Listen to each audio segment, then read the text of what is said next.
When Senator Kennedy looked at AOC right in the eye and said, "Sit down, girl," he expected silence. What he got instead sparked a national reckoning he never saw coming.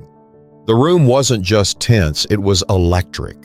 It was the third hour of the Senate hearing on the new climate legislation, and the temperature in the room had climbed well past policy debate. Reporters shifted in their seats, staffers stopped checking their phones. C-SPAN cameras were live, capturing everything. Representative Alexandria Ocasio-Cortez had just taken the floor again. Her voice was steady, assertive, as she questioned the oil executive seated before her about corporate lobbying and environmental violations. The room listened, and then it happened. Senator John Kennedy leaned forward in his chair, his mic still on. He didn't raise his hand, didn't wait his turn. Instead, loud enough for the entire chamber and the nation to hear, he muttered, "Sit down, girl." A pause. You could hear someone in the back shuffle their notes nervously. AOC didn't move at first. Her hands remained placed firmly on the table. She blinked once. That was it. On screen, the clip looked almost surreal. The camera had been fixed on her face when he said it. Viewers caught her exact reaction in real time. No edit, no spin. Within minutes, Twitter exploded. "He really just said that?" someone posted. "Sit down, girl" started trending. Thousands of retweets turned into hundreds of thousands. MSNBC replayed the moment on loop. Fox News scrambled to reframe it. The networks didn't know where to place it yet. It wasn't a policy moment, it was personal. Back in the chamber, AOC finally looked to her left, toward Kennedy. Her expression hadn't changed, but something shifted in the room. Senator Warren leaned back in her chair, arms crossed. Cory Booker sat forward, eyebrows raised. Senator Murkowski, normally composed and reserved, narrowed her eyes and whispered something to the aide next to her. Meanwhile, Kennedy acted like nothing had happened. He sat back, loosened his tie, and flipped open a folder as if the air hadn't just been pulled out of the room. But the silence that followed wasn't passive. It was pregnant with something people didn't quite have words for yet. Viewers across the country paused their lives, stared at their screens, waiting for her to say something. And that's what made it even more strange. AOC didn't speak right away. She sat with it. Let the silence thicken. She didn't fidget. She didn't rush. On TikTok, teens cut clips of her expression and added voiceovers like, "This is the moment she knew." On Reddit, the clip sparked furious threads. Some called it sexist, others dismissed it. But nobody ignored it.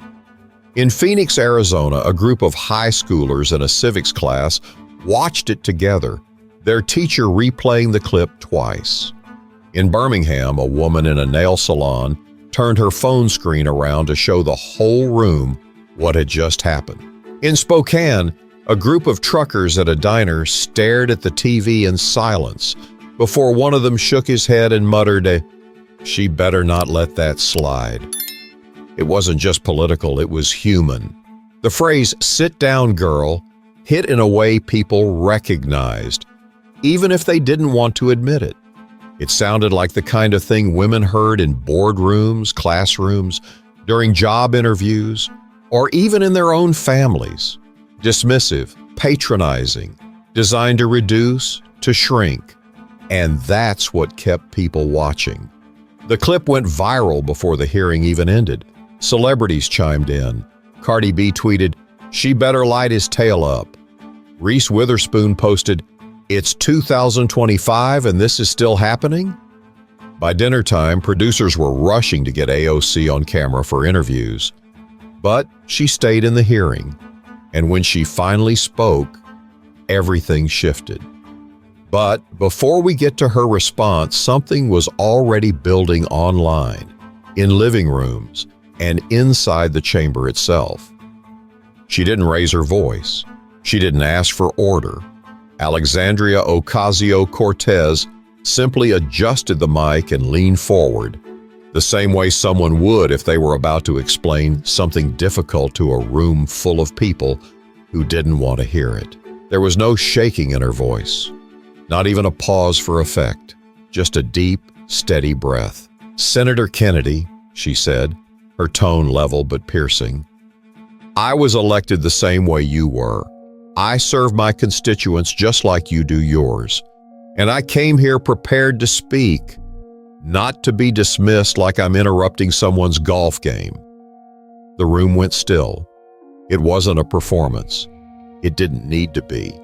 She didn't reach for a clever punchline. She didn't drop stats or campaign slogans. What she did instead was humanize the moment, make it plain, make it undeniable. "There's a pattern here," she continued, "and it goes far beyond me.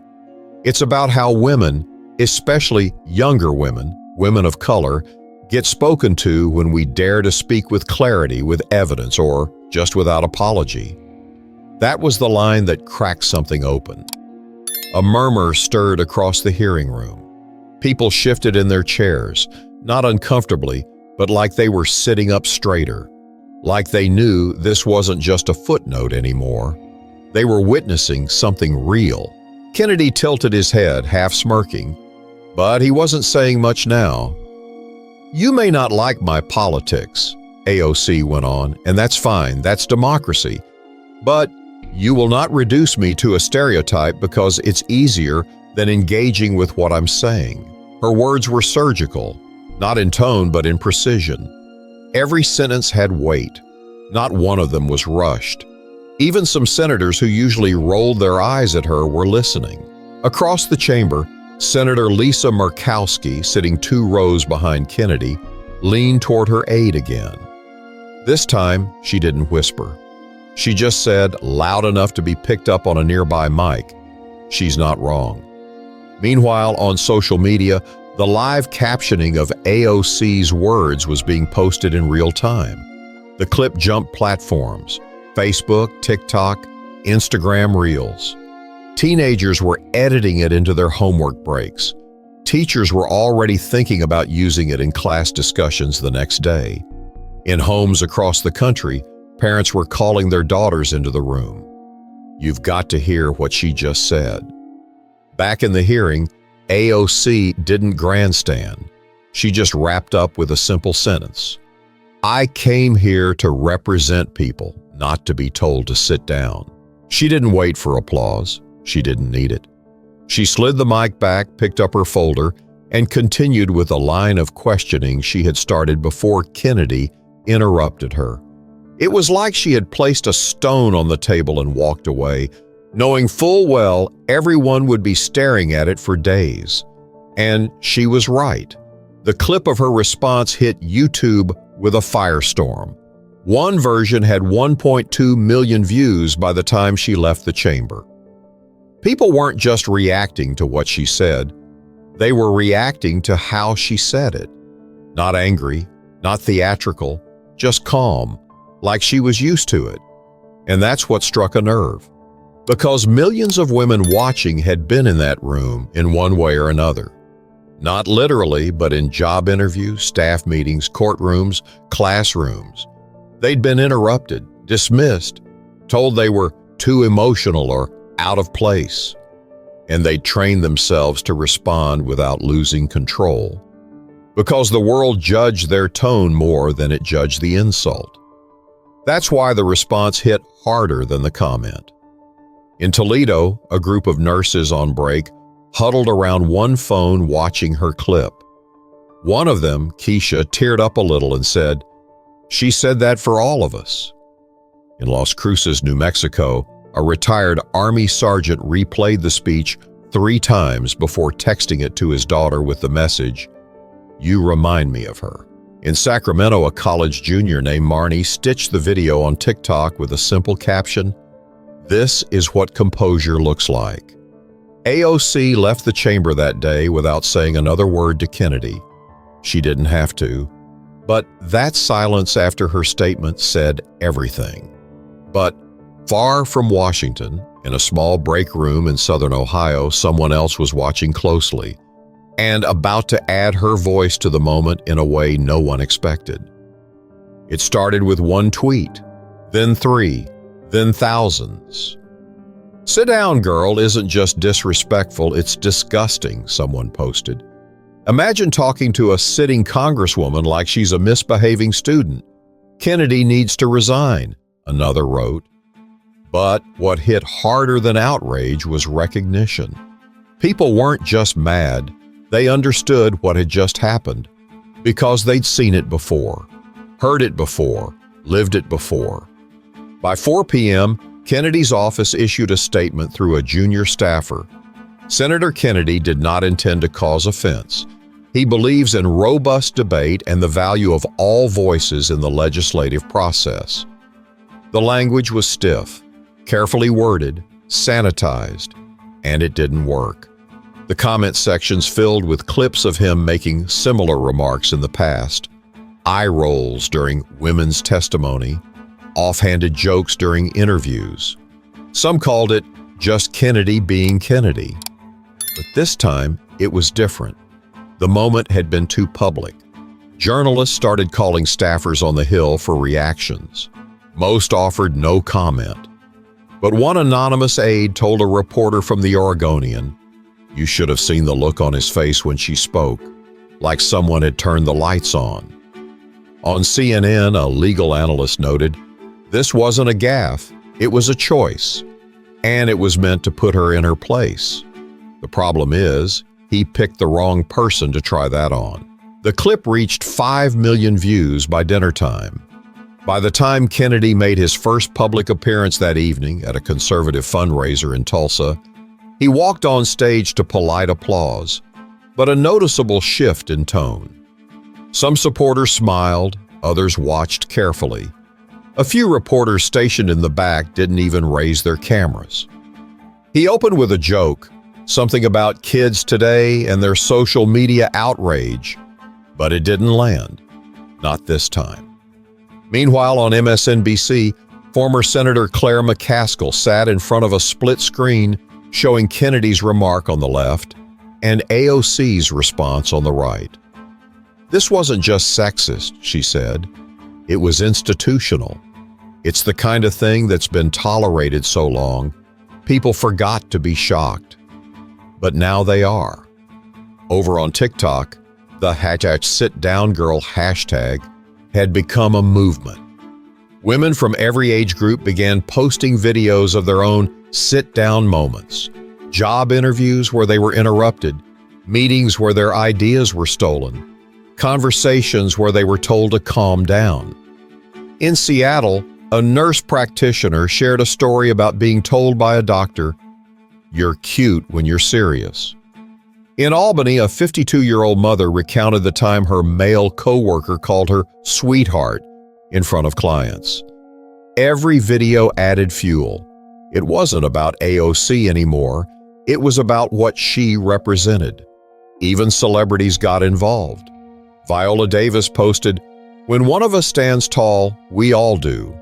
Journalist Soledad O'Brien retweeted AOC's speech with a simple note, "Strength isn't volume, it's control." And yet, for all the support, there were still those defending Kennedy. A Fox News panel ran a segment claiming the backlash was manufactured outrage. A host compared AOC's response to a staged audition. But that only drew more attention, more fire, because people didn't need to be convinced. They'd felt the insult. In Shreveport, Louisiana, a retired school counselor named Eleanor called into a local radio show. "I'm not even into politics like that," she said, "but I watched the clip 5 times, and I cried, because I remember sitting in front of a school board and being told to sit down while my male colleague got the credit. That woman, AOC, she gave voice to 1,000 things we were always told to let slide." At that point, Kennedy's office was fielding over 3,000 calls a day. Ethics groups were calling for a formal apology on the Senate floor. Feminist organizations organized a letter campaign demanding censure. Local news outlets in Louisiana interviewed Kennedy's constituents, half of whom weren't sure how to defend his words. Back in D.C., behind closed doors, whispers began. Staffers murmured about possible committee shakeups. A few Senate aides said Kennedy looked more tired than usual. One senior strategist said plainly, he thought she'd let it go. She didn't, and now he's on the back foot. But outside the Capitol, the reaction had taken on a life of its own, because across the country, people weren't watching a scandal. They were watching something they recognized. And for one woman in Ohio, watching quietly from her break room, the story was about to become more personal than she ever imagined. But before she hit record on her phone, Jasmine had no idea that her quiet response would echo louder than anything she'd ever said in her life. The day had already been long, and it wasn't even 1 p.m. Jasmine Cole sat alone at the corner table of the break room inside Marion Creek Elementary in southern Ohio. Her sandwich sat half-eaten in front of her. A stack of ungraded math quizzes waited beside it. She had exactly 22 minutes before she had to be back in her classroom with 24 fifth graders who couldn't sit still if their lives depended on it. She wasn't thinking about politics when she opened her phone. Honestly, she was just trying to clear her mind for a few minutes. Her daughter had forgotten her gym shoes again that morning. Her son had been coughing all night. Bills were piling up on the kitchen counter. Real-life stuff, the kind that doesn't trend, the kind nobody writes speeches about. She clicked on a video someone had sent in the group chat. She knew who Alexandria Ocasio-Cortez was. She'd followed her here and there, seen some of her TikToks, heard a few interviews, but she hadn't been watching the hearing live. Politics had always felt distant, like a drama unfolding in a building too far away from her zip code. But this wasn't drama. This was familiar. The moment Senator Kennedy said, "Sit down, girl," Jasmine felt her stomach twist, not in surprise, but in recognition. She didn't flinch. She didn't gasp. She just shook her head slowly, almost instinctively, like her body already knew what that tone meant.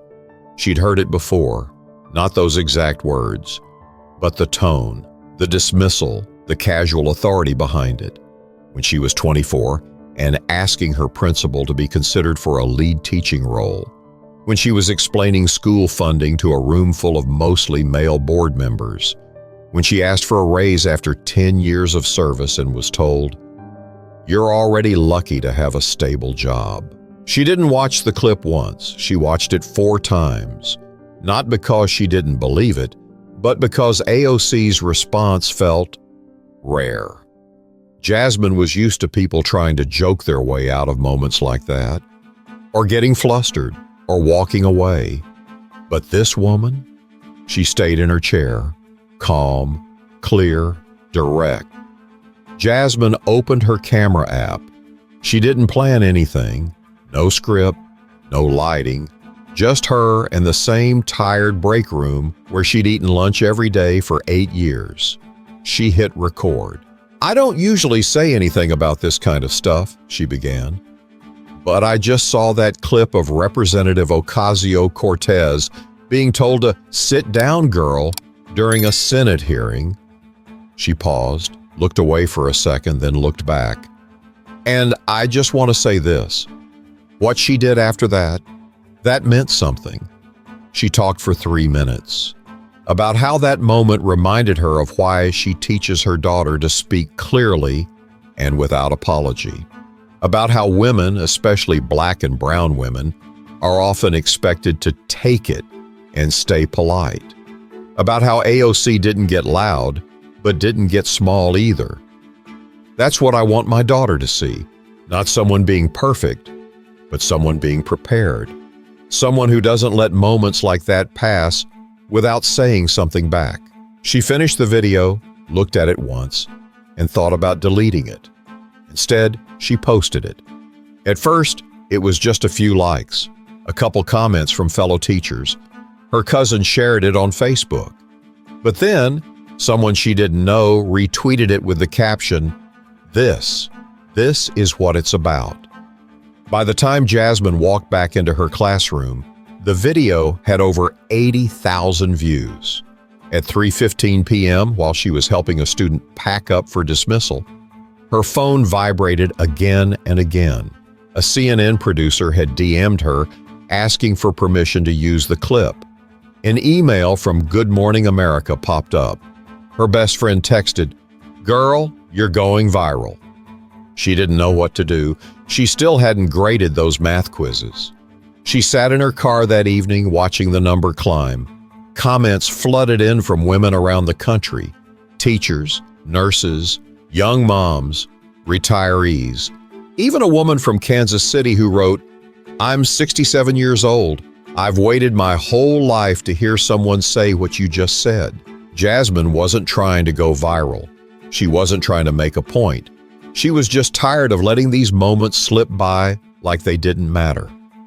And somehow, her voice, cracked from fatigue, soft from years of being polite, had landed where she never expected it to. But what Jasmine didn't know yet was that her video wasn't just being seen.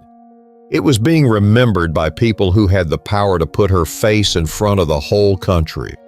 The next morning, Jasmine didn't even have time to brush her hair properly. Her phone had been vibrating nonstop since sunrise.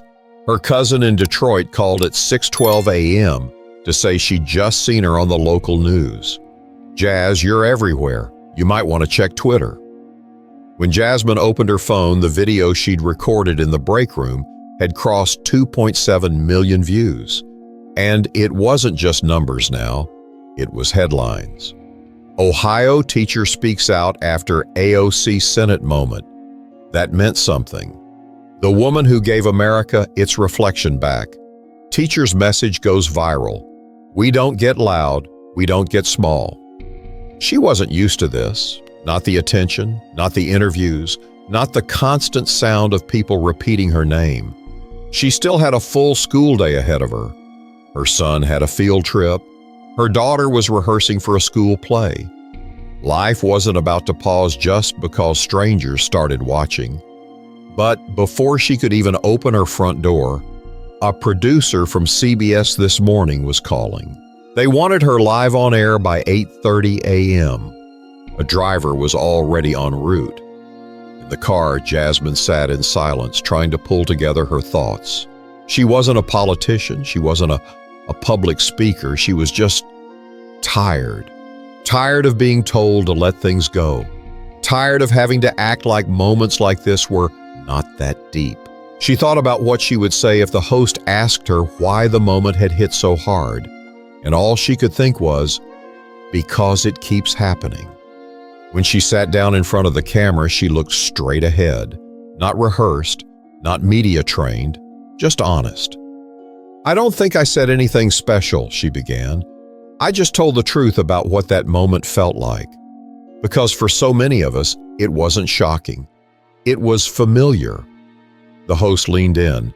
"You said in your video that AOC didn't get loud and didn't get small. That line really stuck. Can you tell us what you meant by that?" Jasmine nodded. Sometimes when we're disrespected, especially as women of color, we're expected to either blow up or back down. Those are the only two boxes they give us. But what she did, she stayed centered, and that's hard. That's really hard. She didn't perform, she responded. The clip of that answer hit social media before she even left the studio. By lunch, The View had invited her. A rep from the Congressional Women's Caucus emailed to say they'd like her to come to D.C. for an upcoming community roundtable.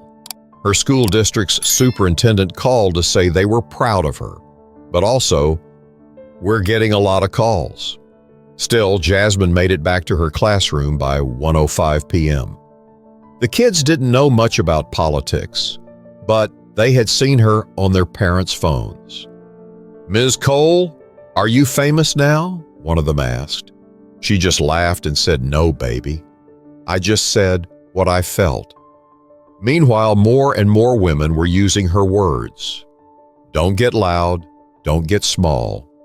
In their own stories, journalists began calling it the Cole phrase. TikTok creators turned it into a trend. People put it on t-shirts, bumper stickers, mugs. She couldn't believe it. Back in D.C., Representative Ocasio-Cortez watched Jasmine's clip between briefings.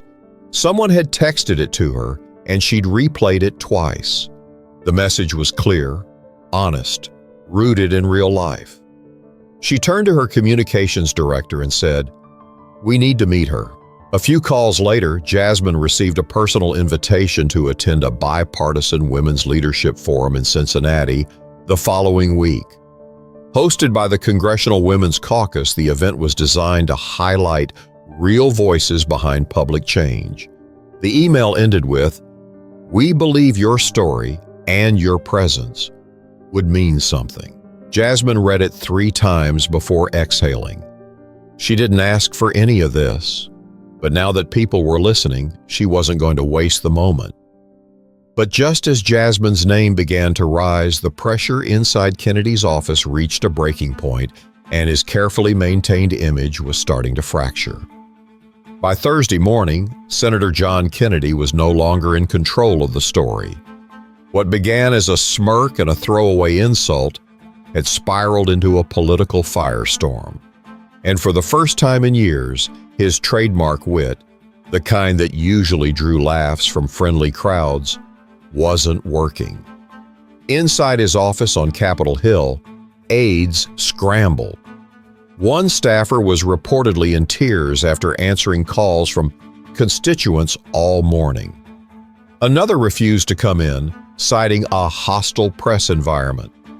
The senator himself remained mostly quiet, attending briefings, waving off questions, and making it clear to his press secretary that he wouldn't be apologizing again. "I said what I said. I clarified it. That should be the end of it," he snapped.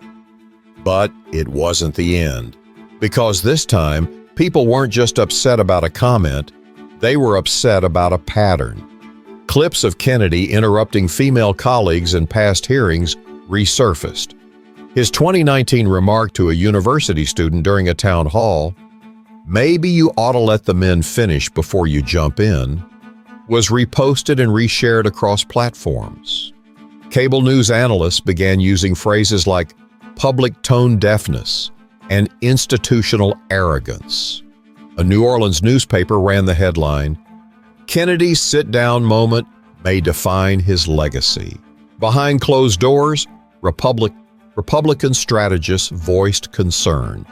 One GOP senator speaking anonymously to The Guardian said, "He's not just in trouble with the left, he's in trouble with the middle."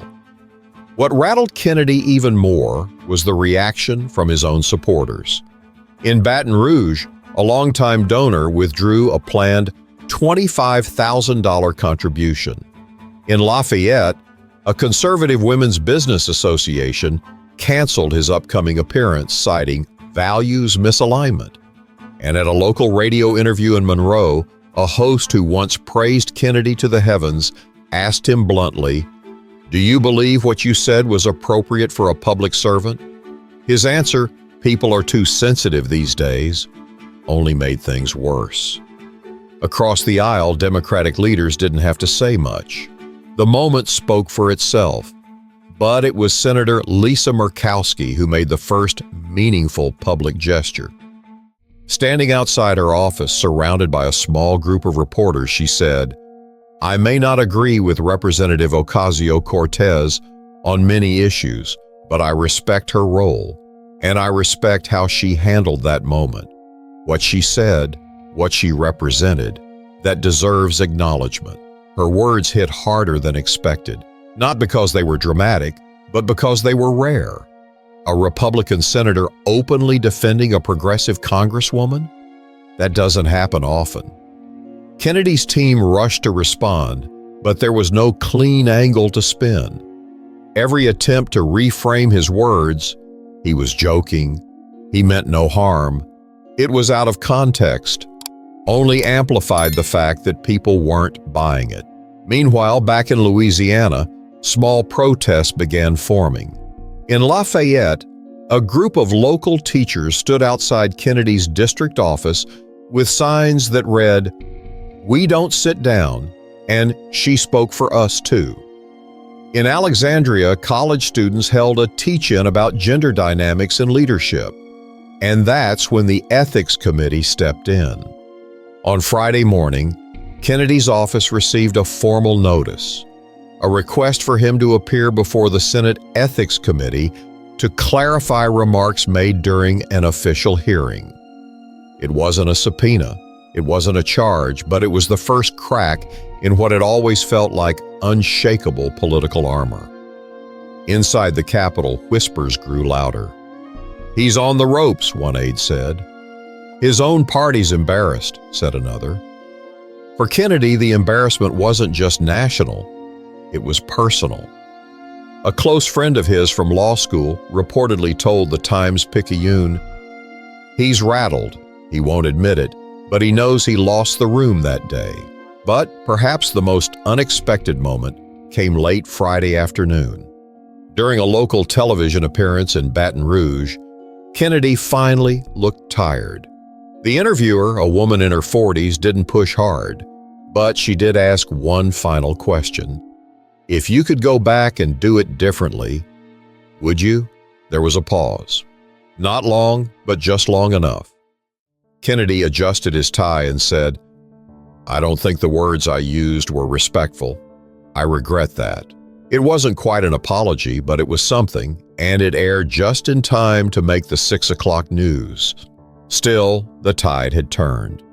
Because while Kennedy tried to contain the damage, Jasmine's story kept growing. Her face now appeared on magazine covers, news banners, and profile segments. But it wasn't celebrity that followed her, it was credibility. People believed her because she didn't ask for the spotlight. She just showed up in it. But what really pushed the conversation forward wasn't Jasmine's voice alone. It was who stood beside her next. It wasn't scripted. It wasn't announced.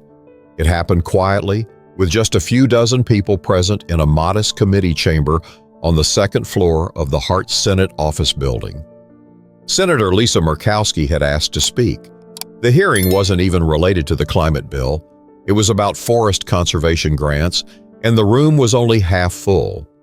But after the last scheduled speaker finished, Murkowski leaned into her mic, looked at the chair, and said, "Before we adjourn, I'd like to make a brief statement, unrelated to today's agenda." No one objected. She adjusted her papers, took a breath. "I wasn't planning to speak on this, but sometimes silence isn't neutral. It's complicity." That sentence alone stopped the room.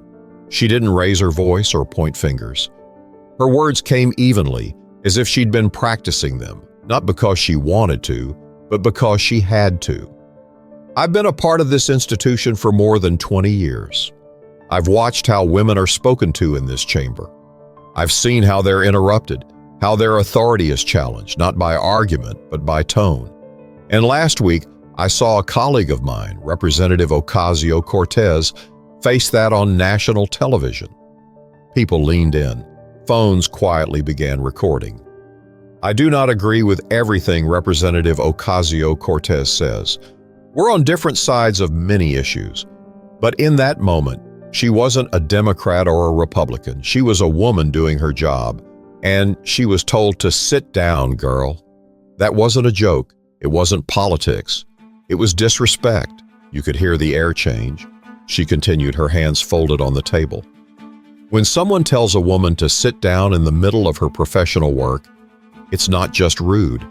It's an attempt to remind her of her place. And that kind of behavior should have no place in this building. Senator Tammy Baldwin was the first to quietly nod in agreement. Then Senator Susan Collins. Then John Tester from across the aisle. The room didn't break into applause. This wasn't theater. But something inside that space shifted. People looked at each other, not with disbelief, but with recognition. Murkowski closed her statement with one line. Whether we agree or not, women deserve to be heard with respect, every time.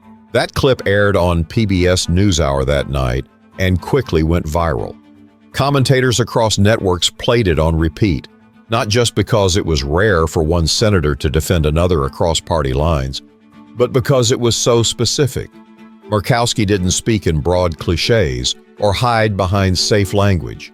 She named what happened. She named who it happened to. And that mattered. AOC responded on Twitter just an hour later. Leadership isn't about always agreeing. Sometimes it's about standing up when it's uncomfortable. Thank you, Senator Murkowski. The internet lit up. Even Kennedy's defenders fell silent. Because when someone from your own side publicly breaks with you, not out of politics but out of principle, it lands different. Reporters flocked to Murkowski's office the next day. One asked, "Aren't you worried about backlash?" Her answer was simple.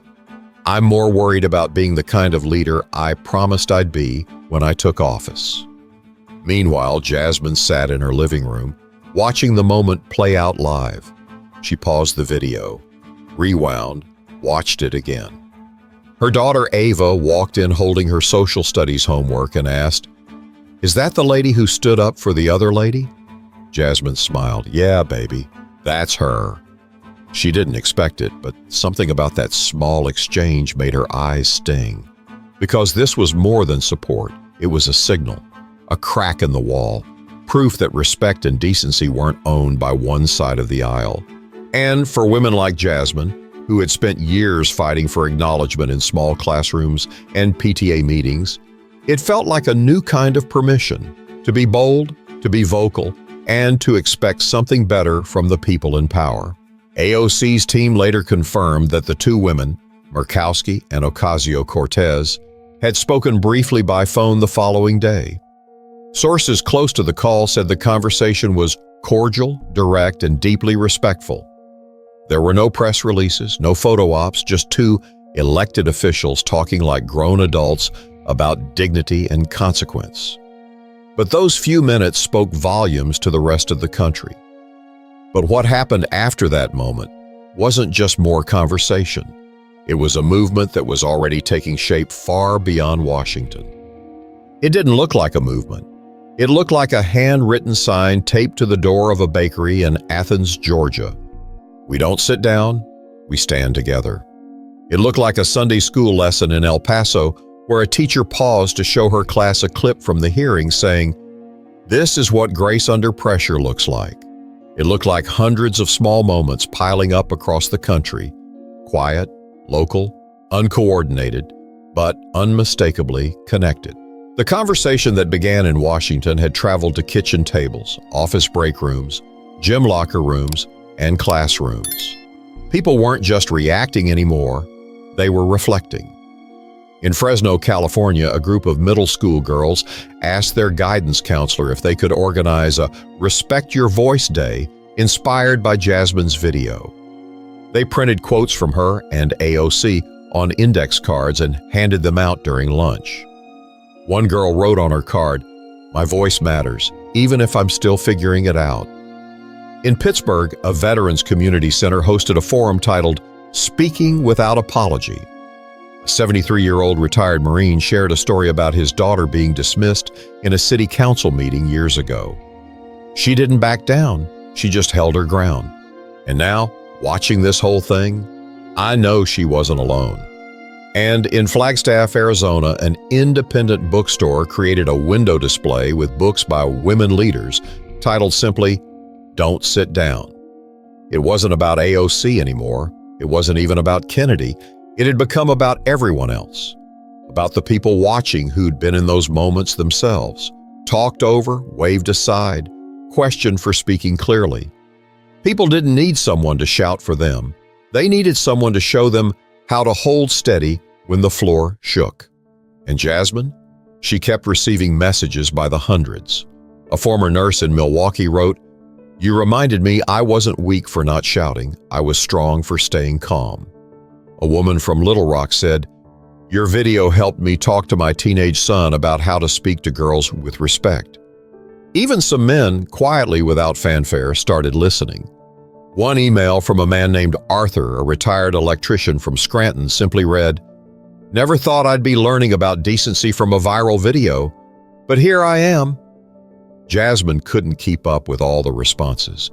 She tried at first, typing thank yous in between classes and grading, but there were too many. So she recorded another short video, this time in her car. "I just want to say, thank you. I didn't expect any of this. I'm still just me, a tired mom and teacher from Ohio. But what you've shared with me the past few days, it reminded me that people are listening. People care. And when you speak with truth, it goes further than you think." That video didn't go viral like the first one, but it didn't need to. The people who needed to see it found it. Meanwhile, producers from talk shows, political panels, even documentary teams reached out. Jasmine declined most. She didn't want to become a symbol. She just wanted to keep teaching and raising her kids. But she said yes to one invitation, the Women's Leadership Forum in Cincinnati. Not because it was big or flashy, but because it was close to home and it felt right. The forum wasn't meant to be national news. It was originally planned as a modest roundtable for community voices. But once AOC confirmed her attendance and Murkowski agreed to join, the tone shifted. Local media outlets picked up the story. By the time the event started, more than 400 people had gathered inside the Hamilton Community Arts Center. Teachers, students, nurses, factory workers, real people, not cameras. And Jasmine was on the panel. She wore a navy blue dress she'd borrowed from her sister. Her daughter sat in the front row, holding a notebook in her lap. And when the moderator handed Jasmine the mic, the room got still. She didn't preach. She didn't perform. She just talked. "I didn't come here as a politician. I came here as someone who got tired of letting things slide. Tired of hearing that's just how it is. I want better for my daughter. I want her to grow up thinking it's normal to speak clearly, to be respected, and to not shrink when someone tells her she's too much." The applause was long, not loud, just long, a quiet kind of reverence. And AOC? She leaned toward Jasmine afterward and said softly, "You reminded people that this matters, way beyond politics." But it was the last speaker at that forum who left the entire room breathless and sparked one final viral moment that brought it all together. The final speaker hadn't been on the original schedule. She was listed only as community guest. No title, no background, just a name on the last line of the program. Ernestine Powell, age 82, Cincinnati, Ohio. She walked slowly to the stage with the help of a wooden cane, wearing a white blouse and a faded rose-colored skirt that brushed her ankles. Her silver hair was tucked beneath a cream head wrap. The room hushed immediately, not because anyone recognized her, but because something about the way she carried herself told you to listen. A staffer moved to help her up the small steps to the stage, but she waved them off gently. When she reached the mic, she looked out at the audience without smiling. Then she said, "When I was 20 years old, I was told to sit down in a courtroom when I tried to read a statement about housing discrimination." No preamble, no warm-up. She had everyone's full attention.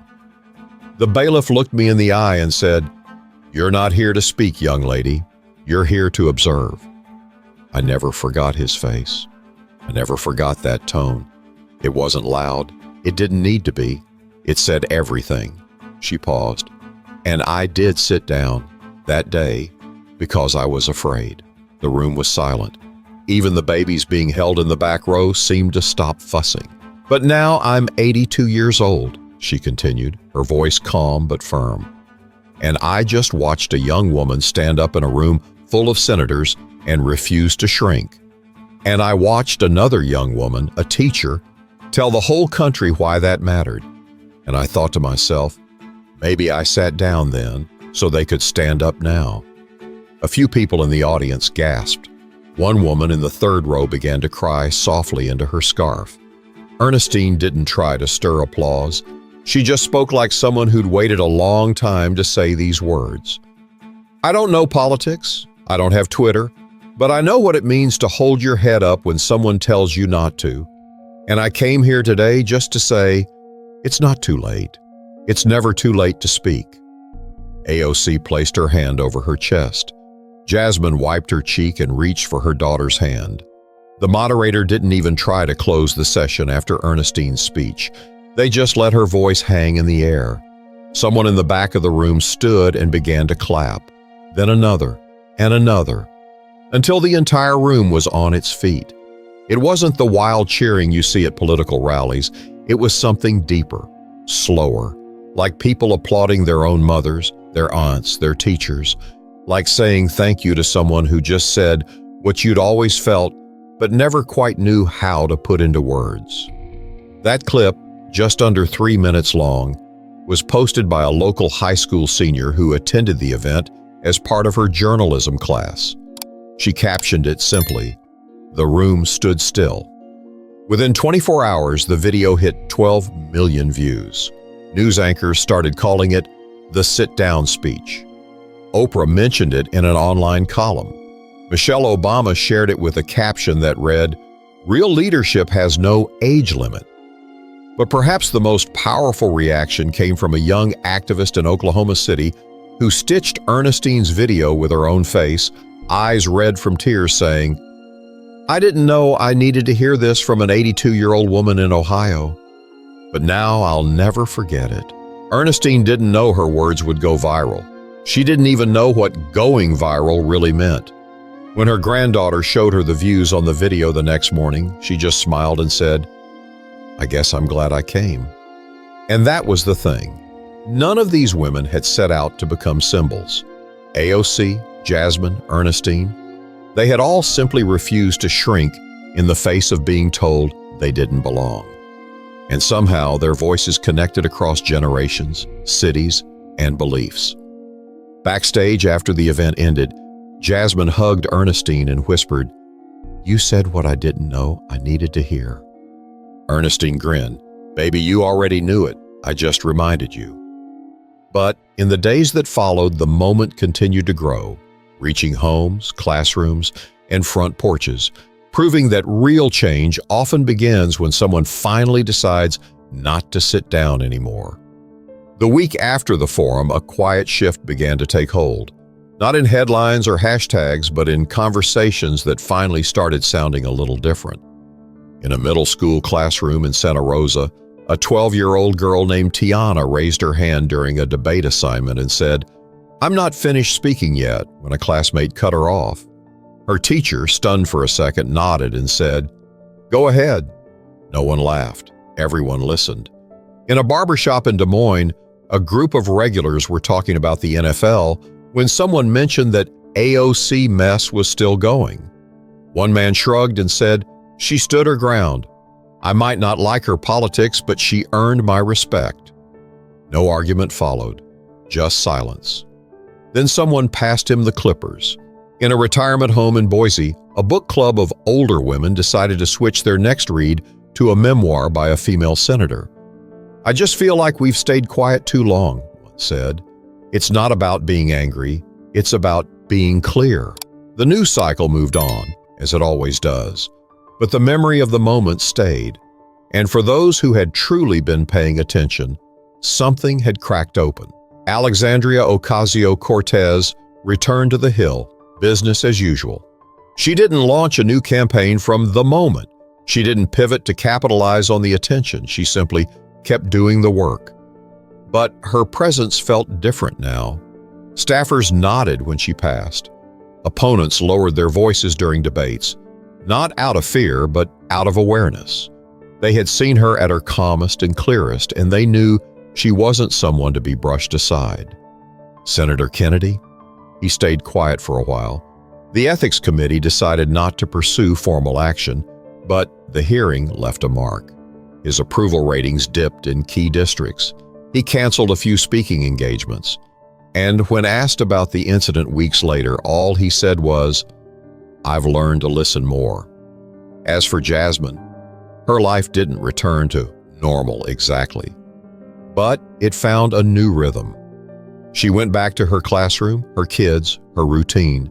She still dealt with late lesson plans, missing gym shoes, and overdue bills. But something in her had shifted too. She wasn't waiting for someone else to explain things anymore. When her school asked her to speak at a district-wide educator conference, she said yes. When her daughter's teacher invited her to read a story about strong women to the second-grade class, she brought 3.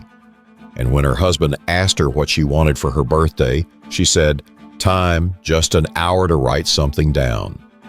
She started keeping a journal again. The first line read, "Don't get loud, don't get small, just speak." That phrase by then had shown up on billboards in Minneapolis, on protest signs in Tallahassee, on the side of a city bus in Salt Lake City. But Jasmine didn't try to trademark it. She didn't want to own the words. She just wanted them to stay useful. Ernestine's video continued to circulate. High schools played it during assemblies. Churches included it in Sunday sermons. A women's shelter in Kansas City printed the transcript and handed it out to residents. And in those quiet spaces, where applause isn't recorded and cameras don't linger, real healing started to grow. This wasn't about left or right. It wasn't even about politics anymore. It was about dignity. The kind that doesn't demand a stage or a slogan. The kind that shows up in how we speak, how we listen, and how we decide to respond when someone tries to shrink us. Because in the end, it wasn't just a senator saying something offensive. It was a line that echoed across generations and got met with a calm, unwavering voice that reminded the country of something it had almost forgotten. You don't have to shout to be powerful. You don't have to be famous to be heard. And you don't have to sit down just because someone tells you to. The hearing was over, but the story was still being written. Every time someone decided to stay in their seat, hold their voice steady, and speak like they belong there all along. So if you're watching this and you've ever been told to shrink, don't. Speak clearly, stay standing. And if your voice shakes a little, let it. That's how the room knows you're still human. Subscribe for more stories that matter, and share this one if it meant something to you.